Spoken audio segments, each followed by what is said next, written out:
Number 12 پیشاب سے عدم احتراز، پیشاب کے چھینٹوں سے نہیں بچنا، یہ کیا ہے؟ یہ بھی حرام ہے اور یہ کبیرہ گناہوں میں سے ہے۔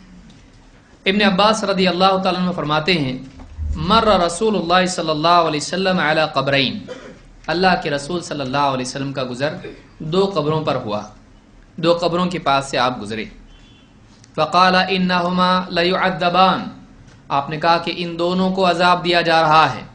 وما یعذبان فی کبیر، کسی بڑی چیز میں ان کو عذاب نہیں ہو رہا ہے، بہت مشکل چیز تھی، نہیں ہو پاتا تھا، اور اس طرح کا کوئی بہت معاملہ بڑھا رہا ہو، عمل کے اعتبار سے، بچنے کے اعتبار سے کوئی بہت بڑی بھاری چیز نہیں تھی، مشکل چیز نہیں تھی۔ اما ھذا فکان لا یستتر من بولہ، یہ جو شخص ہے یہ اپنے پیشاب کے چھینٹوں سے اپنے کو بچاتا نہیں تھا، لا یستتر من بولہ۔ واما ھذا فکان یمشی بالنمیمہ، اور یہ جو دوسرا ہے یہ لوگوں کے درمیان لوگوں میں چغل خوری کرتا پھرتا تھا۔ پہلا کیا کرتا تھا؟ پیشاب کی چھینٹوں سے بچتا نہیں تھا۔ آج کتنا بڑا طبقہ ہے مسلمانوں کا، پیشاب سے بچنے کا کوئی اہتمام نہیں، ٹائٹ جین پینٹ پہنا ہے، بیٹھ کے پیشاب نہیں کر سکتا ہے، کھڑے ہو کے کرتا ہے، اور پانی نہیں لیتا ہے، اور اسی طرح سے واپس سے اپنا پینٹ پہن لیتا ہے، پھر نماز نہیں پڑھتا ہے۔ تو پیشاب سے نہیں بچنا یہ قبر کے عذاب کا ذریعہ ہے، اور اس کے دوسرے نتائج نماز چھوٹ جانا یہ اور ایک بڑی بلا ہے جو اور اس سے بڑا گناہ ہے۔ لیکن پیشاب سے نہیں بچنا، اس کے بارے میں لاپرواہی برتنا، پیشاب کے چھینٹوں سے اپنے بدن کو اور اپنے لباس کو نہیں بچانا، یہ چیز آدمی کے لیے قبر کے عذاب کا ذریعہ ہے۔ اگر یہ چیز کبیرہ نہیں ہوتی تو عذاب کیسے ہوتا ہے؟ اس پر عذاب ہے قبر میں۔ اور دوسری چیز کیا ہے؟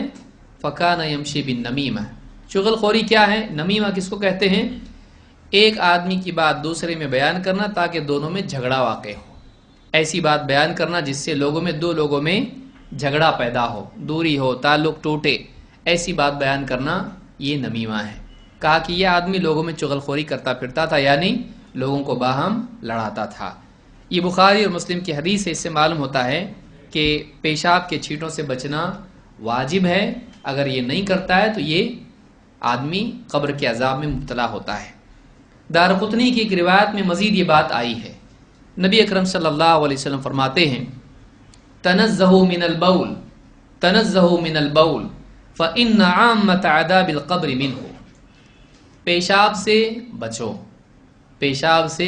بچو، یعنی پیشاب کے چھینٹوں سے بچو، اس لیے کہ عام طور سے قبر کا عذاب اسی وجہ سے ہوتا ہے۔ یعنی معلوم ہے کہ اکثر لوگوں کو قبر کا عذاب کس وجہ سے ہوتا ہے؟ پیشاب کے چھینٹوں کی وجہ سے۔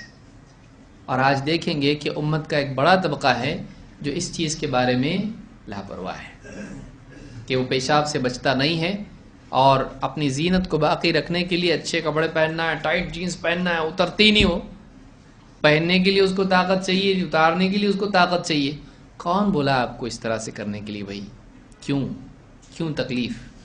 فیشن کے نام پہ عذاب اپنے آپ کو دینا یہ کون سی عقل مندی؟ اور پھر مزید یہ کہ پیشاب کا مسئلہ جو اس کا ہے اس کی وجہ سے جہنم کا اور قبر کا عذاب مولنا کتنی بری بات ہے۔ تو یہ بھی ایک کبیرہ گناہ ہے جس کے بارے میں خاص طور سے نوجوان طبقہ لاپرواہ ہے، اس کے معاملے میں لاپرواہ ہے۔